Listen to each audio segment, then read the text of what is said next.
안녕하세요. 조은주입니다. 오늘은 정은혜 의원님 모셨습니다. 안녕하세요. 네, 반갑습니다. 네, 자기소개 부탁드릴게요. 네, 저는 20대에 국회의원을 지냈고요. 현재는 국민대학교 혁신기업연구센터에서 전임 연구 교수를 하고 있습니다. 정은혜입니다. 반갑습니다.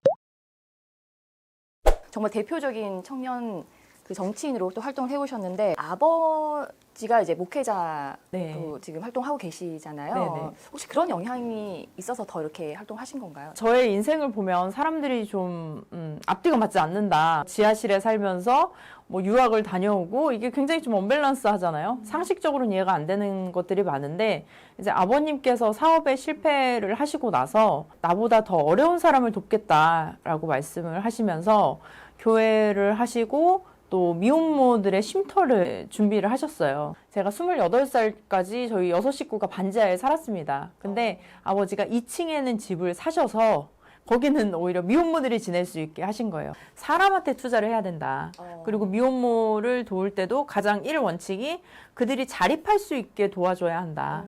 굉장히 강조를 많이 하셨어요. 그래서 이 부분이 제가 어린 시절부터 정치를 시작하게 된 계기입니다. 입양을 가는 아이들의 한 90%가 미혼모의 아동이거든요. 물론 사회적인 인식도 있지만 국가의 정책들이 너무나 중요하거든요. 그래서 그 정책 하나로 한 사람의 인생이 바뀔 수 있다.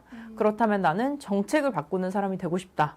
그런 생각으로 20살 때부터 이제 정당 활동을 하고 민주당에서 계속 활동을 했습니다. 본인 스스로 이제 그 지여인, 그러니까 지방대 여성 인문계 출신이다라고 수차례 언급을 하셨어요.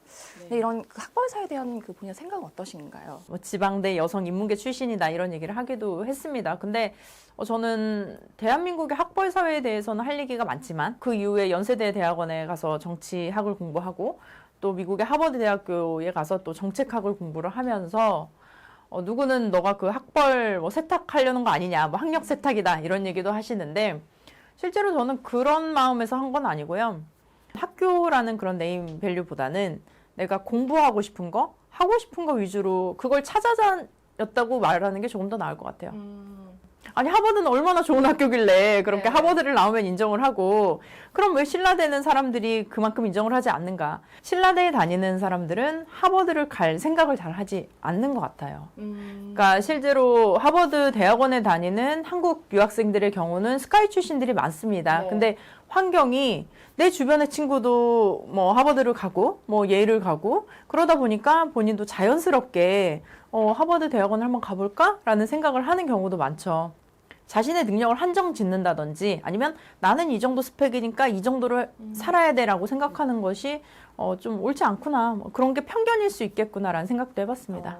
그럼 스스로는 어떤 그 학벌의 어떤 벽에 부딪혔던 그런 경험이 있나요? 근데 오히려 제가 좀 방송에 나와서 뭐 댓글이나 악플을 봤을 때는 이제 학력에 관한 공격이 많은데 그 얘기했어요. 제가 뭐 맞춤법을 틀리다든지 이럴 때는 신라대 출신이라 맞춤법을 틀린다. 뭐 지방대 출신이다. 뭐 이렇게 좀 뭐 악플을 다시는 분들도 있는데 그것 또한 하나의 편견일 수 있는 거죠. 그런 사회적인 편견들 그런 것들이 조금 염려스러운 부분이 있고 청년 비례대표로 출마를 했을 때 제가 면접장에서 그렇게 얘기를 했습니다.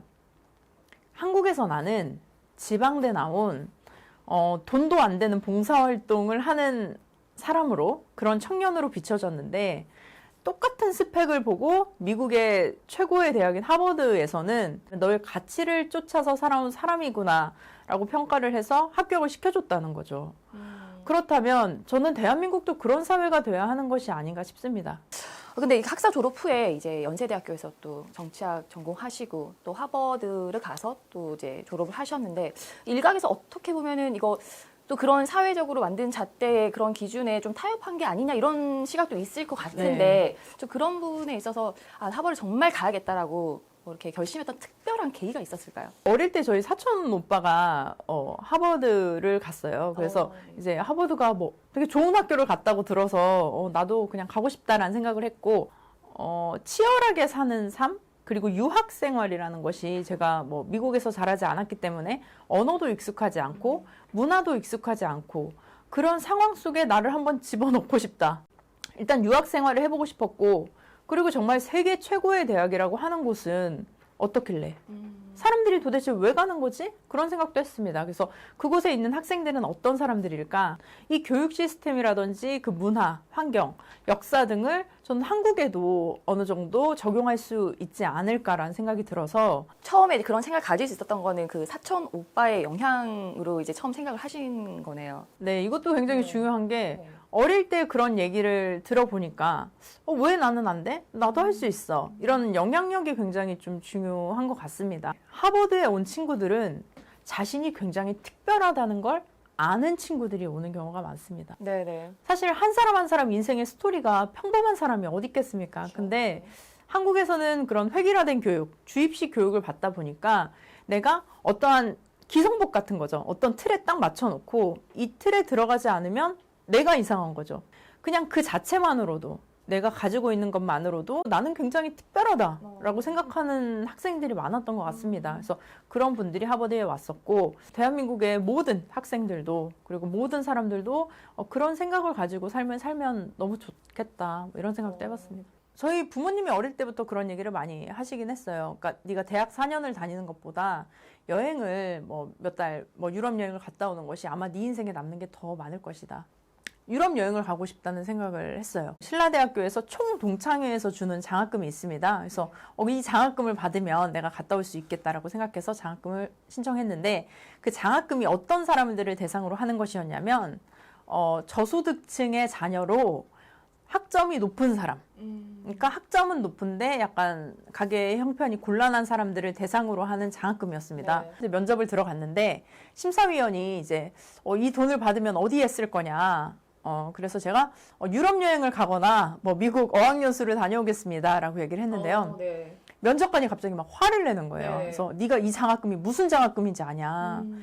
옆에 있는 친구는 이 장학금을 받아서 부모님 생계비를 드린다고 하는데 너는 유럽 여행을 가겠다고 지금 얘기를 하는 거냐. 근데 그때 제가 약간 울먹이면서 했던 말이 네. 저는 지금 하루에 7시간씩 아르바이트를 하면서 일을 하고 있고 저희 부모님도 지금 반지하에 살고 있습니다. 제가 이 돈을 부모님께 드린다면 이 돈은 사라지는 돈이 됩니다. 하지만 제가 이 돈을 가지고 유럽 여행을 간다면 이건 저의 미래를 위한 전 투자라고 생각합니다.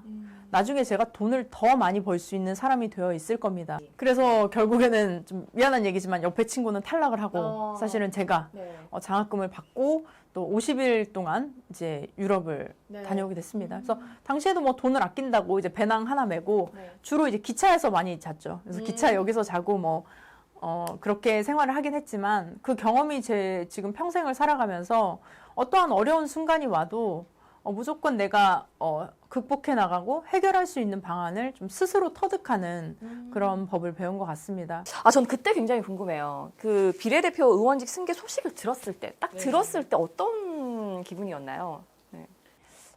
마침 또 아이가 8월 8일생이거든요. 근데 돌잔치가 끝났는데 이제 부재중 전화가 막 와 있더라고요. 그래서 특히 당에 이제 사무총장님, 청와대에서도 또 전화가 와 있고, 그래서 감을 잡았죠. 이렇게 전화가 많이 올 수가 없는데, 그래서 혹시 승계가 된 게 아닌가 싶어서 전화를 이제 당에 해보니까 제 앞번호에 있는 이수혁 대사님께서 이제 미국으로 대사를 가시고 제가 승계가 된다. 그래서 국회의원이 될 것이니 이제 준비를 해라라는 전화를 받았는데. 말씀하신 대로 제가 가장 처음 들었던 생각이 네. 아쉽게도 행복하다, 기쁘다, 드디어 내 꿈이 이루어졌구나가 아니고 아이를 어디다 맡겨야 되지? 어린이집에 보내는 게 굉장히 불가능하다는 걸 알았습니다. 네네. 일단 제가 의원이 되고 나서 출근을 거의 새벽 5시에 했습니다. 부천에서 출근을 하다 보니 5시에 출근하고 보통 퇴근은 11시, 12시에 퇴근을 하는데 그 시간 동안 아이를 맡길 수도 없고 일단은 아이가 대기 번호가 있어서 그렇게 급하게 어린이집을 들어갈 수도 없는 입장이었고요. 만약에 아이가 중간에 아프기라도 한다면 사실 제가 갈 수도 없고 그렇다고 보좌진이 아이를 병원에 데려가는 것도 말이 안 되는 거고요. 결국에는 남편이 육아휴직을 했습니다. 그래서 남편이 집에서 아이를 키우고 제가 이제 출근을 하고 그렇게 또 바뀌게 되었죠. 남편분이 배려